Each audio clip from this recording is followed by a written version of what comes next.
नमस्कार विद्यार्थी मित्रांनो, स्वागत आहे तुम्हा सर्वांचं महा एक्झाम पॉईंट आपल्या एज्युकेशनल यूट्यूब चॅनलवरती। तर मित्रांनो, आपला आजचा व्हिडिओचा भाग हा 39 आहे, ज्यामध्ये आपण महाराष्ट्र शिक्षक पात्रता परीक्षा अर्थात मित्रांनो आपली टी एक्झाम जी की येत्या 28 जून रोजी होणारी आहे। तर आजपासून पाहिलं तर परीक्षा दृष्टिकोनातून आपल्याकडे फक्त शेवटचे आता 8 दिवस मित्रांनो शिल्लक राहिलेले आहेत आणि आपण या उर्वरित दिवसांमध्ये परीक्षा दृष्टिकोनातून जेवढे काही IMP क्वेश्चन्स आहेत किंवा जे अतिसंभव प्रश्न आहेत ते सर्व काही मित्रांनो आपल्या व्हिडिओ सिरीजद्वारे रेग्युलरली आपण या ठिकाणी कव्हर करत आहोत। जर मित्रांनो तुम्हाला आपल्या व्हिडिओ अपडेट वगैरे मिळत नसतील तर फटाफट मित्रांनो तुम्ही आपल्या चॅनलला सबस्क्राइब करून घ्या, जेणेकरून तुम्हाला प्रत्येक व्हिडिओचे अपडेट मिळेल व त्यासोबतच तुम्ही आपले आतापर्यंतचे व्हिडिओचे पार्ट पाहिले नसाल तर मित्रांनो ते सर्व व्हिडिओ तुम्ही परीक्षापूर्वी नक्की पाहून जा, कारण का त्यामधला कोणताही प्रश्न परीक्षेमध्ये मित्रांनो विचारला जाऊ शकतो किंवा त्या स्वरूपाचे प्रश्न जे आहे परीक्षेमध्ये तुम्हाला विचारले जाऊ शकतात मित्रांनो। त्यामुळे प्रत्येकी प्रश्न IMP दृष्टिकोनातून तुम्ही पाहत चला आणि जो आपला प्रत्येकी व्हिडिओ आहे तो मित्रांनो कोणताही तुम्ही मिस करत जाऊ नका। व जे विद्यार्थी आपल्या टेस्ट सिरीजच्या बॅच संदर्भामध्ये आपल्याला मेसेज करत होते, ज्यांना इश्यू येत होता मित्रांनो, आता आपण तो देखील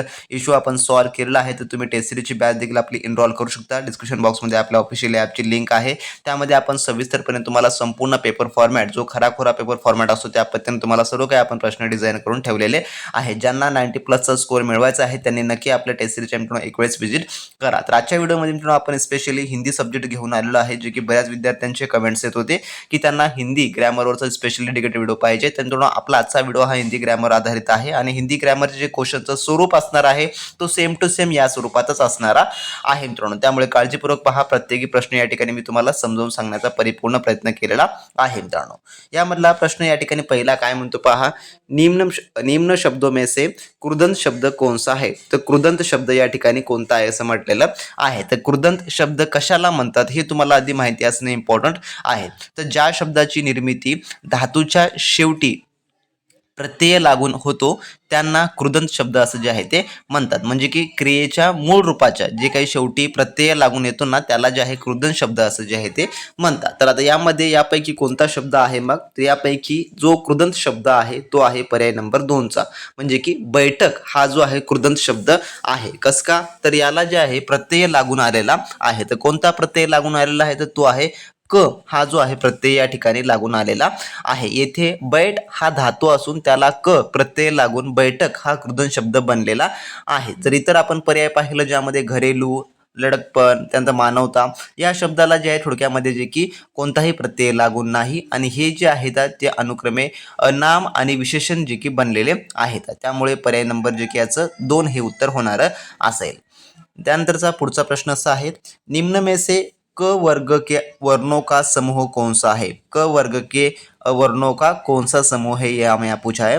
तो इसका जो सही आंसर है वो है ऑप्शन नंबर जो कि 3 क ख ग घ न हे जे आहे याचं अचूक उत्तर आहे। तर हिंदी वर्णमालेमध्ये क जे की वर्गामध्ये क ख ग घ आणि न हे 5 वर्ण येतात, यांना कंठ्य वर्ण असंही म्हणतात, म्हणून पर्याय नंबर याचं 3 जे की उत्तर होणार असेल। तर मित्रांनो हा हिंदीचा पेपर आहे, परंतु मी तुम्हाला मराठी भाषेमध्ये याचे स्पष्टीकरण सांगत आहे, त्यामुळे कन्फ्यूज होऊ नका। परंतु जे याचं स्पष्टीकरण आहे ते मी तुम्हाला योग्यतच देत आहे, कारण का हिंदी माझी थोडी बोलण्यामध्ये वीक असल्यामुळे जेणेकरून तुम्हाला कन्फ्युजन होऊ नये म्हणून मी तुम्हाला मराठी भाषेमध्ये संपूर्ण काही स्पष्ट या ठिकाणी सांगत आहे। परंतु जे व्याकरणाचे बेसिक नियम जे आहेत ते देखील मी तुम्हाला या ठिकाणी समजावून सांगतो मित्रांनो। त्यानंतरचा आपला पुढचा प्रश्न असा आहे, निम्न में से बंदर और बंदरिया छलांग लगा रहे हैं, इस वाक्य का विधेय क्या है। इस वाक्य का विधेय क्या है हे आपल्याला विचारलेलं आहे। तर याचं जे उत्तर होईल ते आहे पर्याय नंबर जे की 4 छलांग लगा रहे हैं हे जे आहे याचं विधेय होणार असेल। म्हणजेच काय, तर वाक्याचे 2 मुख्य भाग असतात, उद्देश ज्याला आपण सब्जेक्ट म्हणतो आणि विधेय म्हणजेच काय, तर प्रिडिक्ट ज्याला विधेय असं म्हटलं जातं, जे की प्रिडिक्ट आपण त्याला प्रिडिक्ट असं इंग्लिशमध्ये म्हणतो, ज्याच्याबद्दल बोलले जाते तो उद्देश असतो। येथे उद्देश काय आहे, तर येथे बंदर और बंदरिया हे जे आहे त्याचे या ठिकाणचे जे की सब्जेक्ट आहेत आणि उद्देशाबद्दल जे काही सांगितलं जाते त्याला विधेय म्हणतात। आता उद्देशाबद्दल काय सांगितलं जात आहे, बंदर और बंदरिया क्या कर रहे हैं, तो वो छलांग लगा रहे हैं, हे जे झालं त्याचं जे की प्रेडिक्ट ज्याला आपण विधेय असं म्हणतो, या पर छलांग लगा रहे हे जे आहे त्याचं विधेय आहे, म्हणून पर्याय नंबर याचं जे की 4 हे उत्तर होणार। त्यानंतर आपला पुढचा प्रश्न असा आहे जो की 4था, निम्न वाक्यों में से वह आम खाता है, इस वाक्य का पूर्ण भूतकाल का वाक्य कौन सा है। तर या वाक्याचं आपल्याला पूर्ण भूतकाळाचं वाक्य सांगायचं आहे। तर याचं पूर्ण भूतकाळ कसं होणार असेल, वह आम खाता है तर याचं भूतकाळ असं होईल उसने आम खाया था. या प्रकारे जे आहे थोडक्यामध्ये जे की याचं भूतकाळ होणारं असेल. पर्याय नंबर जे की 2 या ठिकाणी याचं उत्तर होणारं असेल. भूतकाळात एखादी क्रिया खूप पूर्वीच पूर्ण झाली होती हे दर्शवण्यासाठी पूर्ण भूतकाळ जे की वापरतात. या ठिकाणी पहा, यामध्ये क्रियापदासोबत था, थी, थे या ठिकाणी जे की लागते. उसने आम खाया था हे पूर्ण भूतकाळाचं योग्य रूप या ठिकाणी होणारं असेल. त्यानंतरचा नेक्स्ट क्वेश्चन आपला, निम्न में से कौन सा वाक्य व्याकरण की दृष्टि से सही है.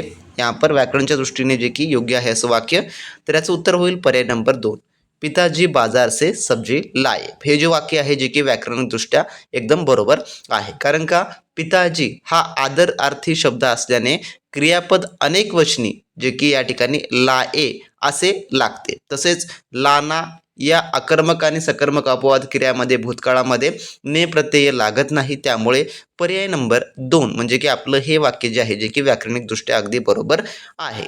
त्यानंतरचा नेक्स्ट क्वेश्चन आपला, निम्न में से प्राकृतिक इस तद्धित शब्द में मूल शब्द क्या है. तद्धित मूल शब्द क्या है याचं म्हटलेलं आहे तद्धित शब्दों में. सो इसका जो सही जवाब बनेगा वो है ऑप्शन जो कि 3, प्रकृति. ये जो है बनने वाला रहेगा, क्योंकि प्रकृति हा एक मूळ शब्द आहे.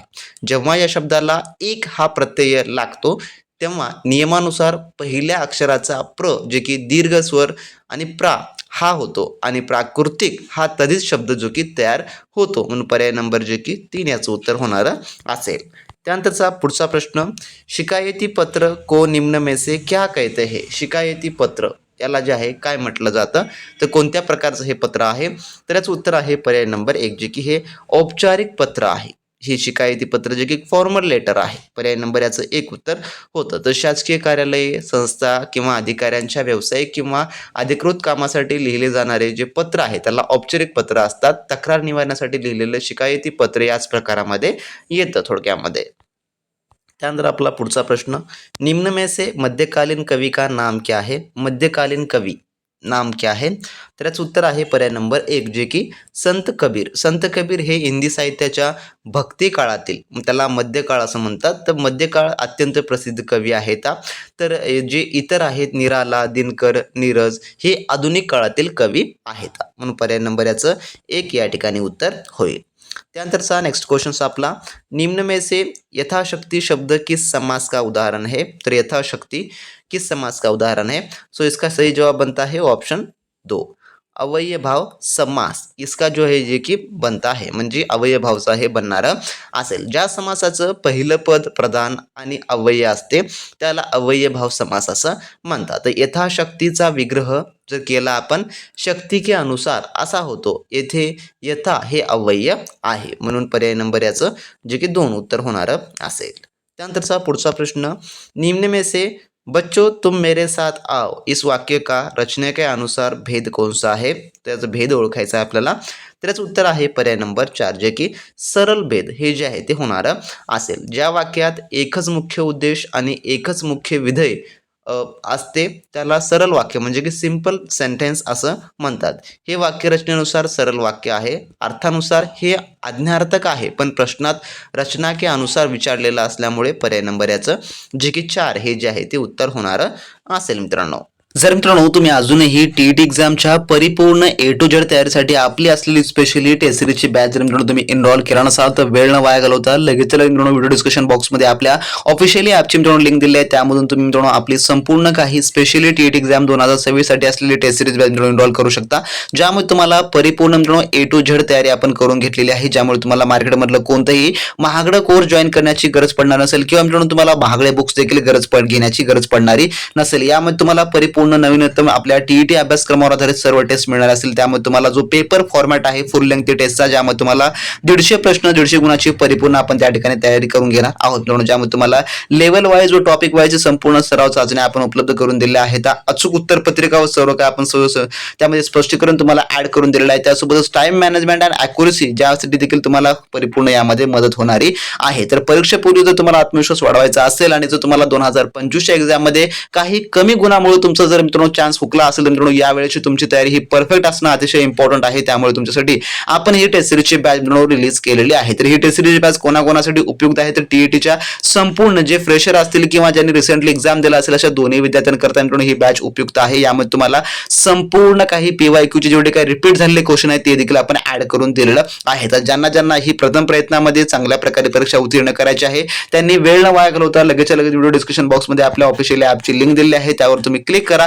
त्यातून मित्रांनो आपली स्पेशल ही टेस्ट सिरीजची बॅच मित्रांनो एनरोल करून घ्या आणि चांगल्या उत्तम तयारीला लागा मित्रांनो. तर ज्या विद्यार्थी मित्रांनी आपली टेस्ट सिरीजची बॅच एनरोल केली नसेल त्यांच्याकडे अजूनही संधी उपलब्ध आहे. त्यांनी लगेचच्या लगेच डिस्क्रिप्शन बॉक्समध्ये आपल्या ऑफिशियल ॲपच्या लिंकवर क्लिक करून मित्रांनो तुम्ही जॉईन करून घेऊ शकता आणि त्यामधले आपले 26 संपूर्ण काही टेस्ट सोडवू शकता. त्यानंतरचा आपला नेक्स्ट 11वां क्वेश्चन पुढचा असा आहे, रामधन मिश्र और अन्य पंच कहे उठे, इस वाक्य में प्रयुक्त सहाय्यक क्रिया निम्न में से कौन सी है. प्रयुक्त सहाय्यक क्रिया या ठिकाणी विचारलेलं आहे. सो याचं उत्तर आहे पर्याय नंबर 1 जे की उठे हे जे आहे ते होणारं असेल. जेव्हा दोन क्रियापदे मिळून संयुक्त क्रियापद बनवतात तेव्हा मुख्य क्रियेनंतर येणाऱ्या क्रियापदाला आपण सहाय्यक क्रिया असं म्हणतो. येथे कह यानी की कहना ही मुख्य क्रिया आहे आणि उठे यानी उठना ही एक सहाय्यक क्रिया आहे. त्यामुळे पर्याय नंबर जे की 1 याचं उत्तर होणारं असेल. त्यानंतरचा नेक्स्ट क्वेश्चन आपला, निम्न शब्दों में से नदी शब्द का समानार्थी शब्द क्या है. नदी का. तो इसका सही जवाब है ऑप्शन 2 जे की सरिता हे जे आहे याचं उत्तर होणारं असेल. त्यानंतरचा नेक्स्ट क्वेश्चन आपला, निम्न में शब्द में से कौन सा शब्द द्रव्यवाचक संज्ञा आहे. द्रववाचक संज्ञा. तर याचं उत्तर आहे पर्याय नंबर 2 जे की गेहू हे जे आहे द्रववाचक संज्ञा आहे. पर्याय नंबर याचं जे की 2 हे उत्तर होणारं असेल. त्यानंतरचा नेक्स्ट क्वेश्चन, पेड़ से अमरूद गिरा इस वाक्य में प्रयुक्त कारक विभक्ति का भेद क्या है. प्रयुक्त कारक विभक्ति का भेद. सो इसका सही जवाब है ऑप्शन 2 अपादन कारक हे जे आहे याचं उत्तर होणारं असेल. तर अपादन कारक कशाला म्हणतात, जेव्हा एखाद्या वस्तूचा किंवा व्यक्तीचा दुसऱ्या वस्तूपासून अलग होण्याचा भाव असतो तेव्हा तिथे अपादन कारक असे जे की विभक्ती होते. म्हणजेच काय या ठिकाणी जे की विभक्ती प्रत्यय से हा जो आहे या ठिकाणी लागतो. येथे पाहिलं तर आपण पेड़ से अमृत गिरा या ठिकाणी से हे जे आहे ते आलेलं आहे म्हणून. त्यानंतरचा नेक्स्ट क्वेश्चन, निम्न शब्द में से उपसंयुक्त शब्द कौन सा है. उपसंयुक्त. तो इसका सही जवाब है ऑप्शन जो की 3 दुराभिमानी हे जे आहे याचं जे की योग्य उत्तर होणार असेल.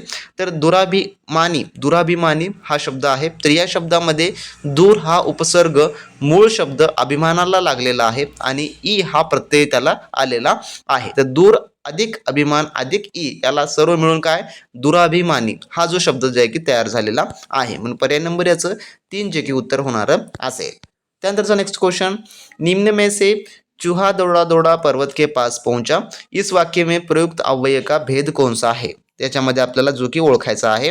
तर याचं उत्तर आहे पर्याय नंबर 3 जे की संबंध सूचक अव्यय हे जे आहे ते होणारं असेल. पर्याय नंबर जे की 3 याचं उत्तर होणारं असेल. कारण का हे जे आहे संबंध सूचक अव्यय थोडक्यामध्ये आपण त्याला इंग्लिशमध्ये प्रिपोजिशन्स असं म्हणतो. येथे जे आहे के पास हे संबंधसूचक अव्यय आहे जे उंदीर आणि पर्वतामधील संबंध दाखवतो. म्हणून पर्याय नंबर याचं हे उत्तर होणारं असेल. त्यानंतरचा नेक्स्ट क्वेश्चन, उल्टा चोर डैश इस कहावत को पूरा करने के लिए निम्न में से कौन सा वाक्यांश उचित रहेगा. तर हा आपण तुमच्यासाठी स्पेशली क्वेश्चन ठेवू जो की क्वेश्चन फॉर यू साठी. जर तुम्हाला ही कहावत येत असेल तर ऑप्शनपैकी पर्याय योग्य ते तुम्ही खाली कमेंट बॉक्समध्ये कमेंट करू शकता किंवा तुम्ही ही संपूर्ण कहावत जी म्हण आहे ती देखील तुम्ही मित्रांनो लिहून पाठवू शकता. अन्यथा मी याचं उत्तर 24 तासानंतर जे की कमेंट बॉक्समध्ये पिन करून ठेवेल. तर काय याचं उत्तर येईल हे तुम्ही नक्की सांगा मित्रांनो. त्यानंतरचा नेक्स्ट क्वेश्चन आपला, निम्न शब्दों में से दिया शब्द का भेद कौन सा है. दिया. तर याचं उत्तर आहे पर्याय नंबर 2 जे की तद्भाव हे जे आहे ते होणारं असेल. त्यानंतरचा नेक्स्ट क्वेश्चन, निम्न में से चंदन शब्द में किस पंचाक्षर का परिवर्तन अनुसार में हुआ है.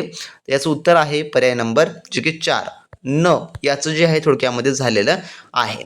त्यानंतरचा नेक्स्ट क्वेश्चन, निम्न में से कौन सा शब्द प्रत्यय युक्त है. तर याचं उत्तर आहे पर्याय नंबर 2 जे की मानवता हे जे आहे थोडक्यामध्ये आहे. त्यानंतरचा नेक्स्ट क्वेश्चन जो की क्वेश्चन नंबर 21 ते 24 मित्रांनो, संपूर्ण काही आपल्याला आता पॅसेजवर आधारित जे की येणारे असतात, या प्रकारे तुम्हाला एक पॅसेज असतो. त्यानंतर खाली जे की तुम्हाला हे सर्व प्रश्न या ठिकाणी सोडवायचे असतात आणि यामध्ये तुम्हाला एक इम्पॉर्टंट गोष्ट सांगतो की तुमचा एकही प्रश्न यामधला चुकला नाही पाहिजे. जर तुम्हाला 90+ स्कोर सेव्ह करायचा असेल तर तुम्हाला सांगतो की तुमचे जे सर्वाधिक स्कोर जो डिपेंडिंग असतो तो तुमचा हा पॅसेजवर असतो. कारण का यामध्ये फक्त तुम्हाला हा पॅसेज वाचायचा असतो आणि त्यावरचे खालचे आधारित संपूर्ण काही तुम्हाला प्रश्न जे आहेत जे की सोडायचे असतात. अतिशय सोपे प्रश्न असतात. त्यानंतर आहे दुसरे जे की दुसरी कविता असते मित्रांनो, जे की आपल्याला विचारली जाते आणि त्या कवितावर देखील तुम्हाला खाली प्रश्न जे आहे ते विचारले जातात. तर हे पॅसेज जो वरचा उतारा आणि जे कविता आहे यावरचा तुम्हाला एकही मार्क हा मिस होऊ द्यायचा नाही आहे मित्रांनो. जर यावरचे मार्क मिस झाले तर तुमचा स्कोर हा परीक्षेमध्ये कमी होऊ शकतो. तर ही संपूर्ण कविता आणि उतार्यावरचे प्रश्न मित्रांनो जे की आपण वाचून देखील सांगू शकता, त्यामुळे मी ही स्किप करेल. पण बाकी जे आपण यामध्ये इतर जे प्रश्न पाहिलेले आहेत तर तुम्ही यांचं स्वरूप पाहून घ्या आणि जो काही ग्रॅमरचा लेवल आहे सेम तुम्हाला ह्या प्रकारचाच लेवल तुमच्या परीक्षेमध्ये देखील तुम्हाला पाहायला जे की मिळणारा असेल मित्रांनो. सेम लेवलचे प्रश्न आणि सेम प्रकारचे प्रश्न तुम्हाला त्या ठिकाणी असतात. थोडक्यामध्ये मित्रांनो माझी जी हिंदी जी आहे ती बऱ्यापैकी बोलण्यात वीक असल्यामुळे मी या ठिकाणी तुम्हाला हिंदीमधून स्पष्टीकरण देऊ शकलं नाही, त्यामुळे सॉरी. बट जेवढं होईल मित्रांनो मी माझ्या दृष्टिकोनातून तुम्हाला संपूर्ण यामध्ये समजावून सांगण्याचा प्रयत्न केलेला आहे. जर तुम्हाला यामध्ये काही डाऊट वगैरे वाटत असेल तर खाली कमेंट बॉक्समध्ये कमेंट करून सांगू शकता किंवा जी आपली ऑफिशियली जी बॅच आहे त्या बॅच टेस्ट सिरीजच्या बॅचमध्ये देखील तुम्ही त्यामध्ये मला अपडेट देऊन तुम्ही मित्रांनो कळवू शकता. तर असा होता व्हिडिओ आवडल्यास नक्की लाईक करा आणि पुढील व्हिडिओच्या अपडेटसाठी चॅनलला सबस्क्राईब केलं नसेल मित्रांनो सबस्क्राईब करून घ्या. तोपर्यंत मित्रांनो बी प्रॅक्टिस क्रॅक एक्झाम.